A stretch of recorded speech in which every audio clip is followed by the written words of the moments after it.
बहुत समय पहले हिमालय की तलहटी में एक वृद्ध साधु रहा करते थे।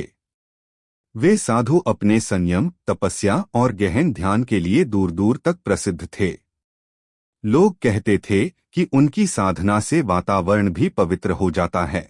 साधु का जीवन बहुत सादा था। एक कुटिया, एक चटाई और एक माला ही उनकी संपत्ति थी। वे दिन रात भगवान का स्मरण करते और जो भी भोजन भक्त लाकर दे जाते उसी से संतुष्ट रहते। एक दिन पास के गांव से एक महिला साधु के दर्शन करने आई। वह अपने जीवन की कठिनाइयों से परेशान थी। उसके पति का देहांत हो चुका था और घर परिवार की सारी जिम्मेदारी उसी पर आ गई थी। गांव में कई लोग उसकी निंदा करते और कई बार तंग भी करते। थकी हारी वह साधु के पास पहुंची और बोली, गुरुदेव, मैं बहुत दुखी हूँ। मेरा जीवन एक बोझ बन गया है। कृपया मुझे राह दिखाइए। साधु ने शांत स्वर में कहा, बेटी, हर जीवन कठिनाइयों से भरा होता है। दुख से भागने के बजाय उसका सामना करना ही असली तपस्या है। तुम भीतर से मजबूत बनो, तभी बाहर की परिस्थितियां बदलेंगी। महिला ने आंसू भरे नेत्रों से पूछा, परंतु मैं यह शक्ति कैसे पाऊं? साधु ने मुस्कुराकर उत्तर दिया, शक्ति भीतर ही सोई रहती है। प्रतिदिन प्रातःकाल सूर्य को प्रणाम करो, अपने हृदय से कृतज्ञता का भाव जगाओ और किसी भी स्थिति में सत्य और धैर्य का साथ मत छोड़ो।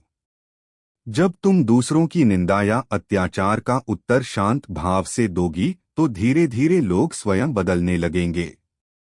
महिला को साधु के शब्दों में आशा की किरण दिखाई दी। उसने प्रणाम किया और घर लौट गई। अगले दिन से उसने साधु की बातें अपने जीवन में उतारनी शुरू की।